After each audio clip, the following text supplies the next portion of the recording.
I think civil society is due for a collapse. I think it will collapse, and we need to do it as peacefully as possible. And can this planet support 7 billion people in the state of nature? I don't know, but let's find out. It can't carry on the way it's been carrying on. I don't think the manufactured slave order, with all the rapes, all the murders, all the wars, is worth it. I don't think it's worth it. But all the technologies and luxuries we enjoy as white, middle class, or working class, or upper class people in the Western world, it's not worth it, for the killing and the murder in Africa and around the world. It's not worth it. So, what I believe in, we should bring about, how the Illuminati say order after chaos? What we need is chaos out of their order. And I'm a big believer in chaos. If someone asks me what my job title is, I guess I'm a chaos engineer. I'm a quantum mechanic. Try and cause a bit of shit. I love this illustration because it encompasses many things for me. The whole goddess being hijacked by an alien force of power, money, control, with a helicopter driven by two men, Ben Bernanke, the current chairman of the Federal Reserve, and Alan Greenspan in the back. These are human being hating, they hate people, they hate poor people, they hate humanity, and their actions speak louder than their words, and their actions they have completely decimated the Americans to the point where there's giant tent cities. It looks like a lot of America now looks like South Africa did during the apartheid era, and they just had to see Hurricane Katrina for that. So here we have, the Statue of Liberty in chains with an alien force which is now impregnating her. That's the aliens from the facehuggers from the aliens film, with something alien, and of course, let's not forget that word there. 2012! What's going to happen in 2012? Well, exactly the same as happened today and happened yesterday. We're going to carry on, and things will carry on spinning. It'll be interesting, and I think every single day of your life is your personal 2012. Is your personal end of the Mayan calendar, the new beginning. Every single moment of our absurd and beautiful lives is the chance to suddenly change things for the better for ourselves. And again, when we were talking about the pyramid earlier, the Aztecs, Mayans loved the pyramids as well. The pyramid is a good shape. And they knew it. And they built these incredible temples. But also, Aztecs, Mayans, Egyptians, that's when civilization, the earliest recorded civilizations, entirely built on slaves, entirely built on brutalization, murder, sacrifices, and raping young virgins to the gods, because of course it's all real. So when I say chaos, I think what we need is to bring about a glitch in the system. A glitch in the Matrix. You can't have a presentation like this without mentioning the Matrix. And the Matrix to me is a wonderful metaphor, because everything is metaphor, everything is art describing what's actually going on.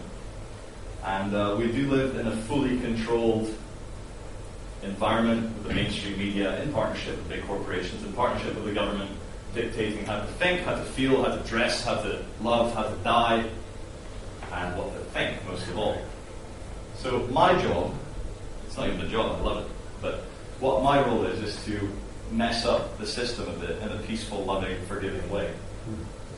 And the best way to do that is to laugh at it, is to make comedy out of it, is to not be scared of police, is to not be scared of government. And I practice what I preach as well. I haven't paid tax in over a year, be it council tax or income tax. And I get letters written to me from the Customs and Excise, Her Majesty's Customs and Excise, and I keep getting £100 fines. I think it's funny. And but unfortunately, I still pay VAT like we all do. There's a way around that. But yeah, the best thing to do is to create a glitch and to start ignoring the system. I don't think there's a way you can change systems of government or warfare or corporations to the state where they'll be nice. They're not designed to be nice. They're designed for us to realize what they are and then to ignore them and have our own parliament, have our own police force, have our own methods of exchange backed by assets, backed by real things. If I come to you with a lump of gold and you've got 1 million bananas, that's a real exchange. If I come to you with money which my central bank decided to create, and I want all your houses, that's not a real exchange. It's a rape, it's a brutalization using fake money, convincing people. So what's happened to me? I'm beginning to believe in certain things without actually believing, because I don't believe in it. But I'm beginning to believe that change is possible, that I am an infinite spiritual being having a very temporary human experience on planet Earth, that I am every man, I am every woman, I am you, you are me, and the love police had to exist because the world created it organically. The world is starting to get terrified and fascist and tyrannical. So of course there's going to be a comedy group that goes out there and takes the piss out of it, that sprouts out. And what I love about the film The Matrix is that it puts it out in perfect metaphor. And have you all seen The Matrix, show of hands? Have you all seen The Matrix? Many of you have, okay.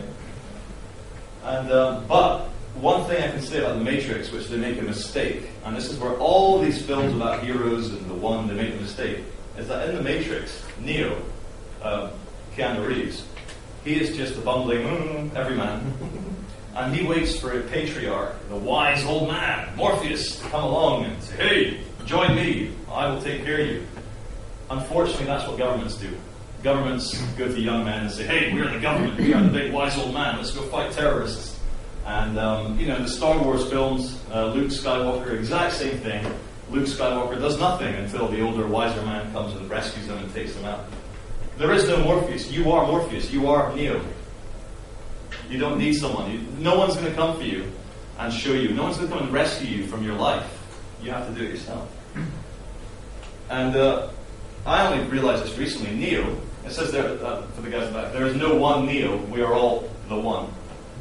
Neo is an anagram of the one as well. And I only realized that recently because I'm an idiot. But he's beginning to believe. He's starting to change reality with his mind. He's starting to realize that nothing can hurt him. And it's a beautiful moment in the first film when he fights back very simply against the people.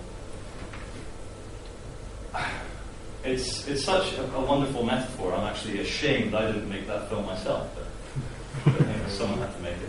But what I love about Keanu Reeves, he is every man. He has one facial expression and that's it. Terrible actor, but perfect for Neo. He's so blank. You can put yourself in his shoes. So we are all the one. Every single one of you is the manifestation of everything. You all have that connection to the source. And in Luke chapter 13 in the Bible, it says the kingdom of God is inside every man. Not one man, not two men, but every single man. And woman, of course.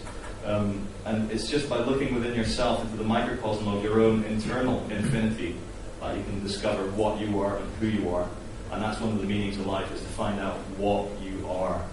We all know who we are, but what are you? What is it to be a human being? Why are we conscious? Why are we able to have second and third order thoughts? Thoughts about thoughts into infinity. Why are we able to do these things? Surely if we are just animals, flesh and blood creatures like tigers or lions, there'd be no need for the spiritual, scientific side. There'd be no need for it. We'd be very efficient killers. We could make spears and go about our business. But we have this emotional spirit, this soul, that makes it all so much more complicated. I think the goddess herself, or the one true creator, the one thing which we are all manifestations of, I don't even think the goddess, God, knows truly why we're here. A scientist once said to me, the Big Bang is one of those things that happens from time to time. And the reason why the goddess, the reality, is manifested in trillions of different ways, trillions of different sentiences, having fights and wars and evil and good and love and hate, is a desperate attempt to try and understand itself. And Carl Sagan, the American astronomer, he said that consciousness is the universe's way of trying to understand itself. And that's what we're trying to do as human beings. And actually, a lady called Anna, who's in the audience before, she asked me during the break, like, how come I'm not scared of police when I'm out there? Even though they do arrest me and I get bundled in the back of vans. And why am I not scared of them? It's because I managed to hack that programming that we all have. From being a kid, you got your parents, then you got the teachers at school, you need to ask to go to the bathroom. I mean, that's good training. Asking to go to the bathroom, fantastic training. Then you got your manager at work, you got to get that promotion, and then you've got the overall big brother, you've got the police. But I managed to hack that by realizing there's nothing to fear. These people don't know me, they're not me.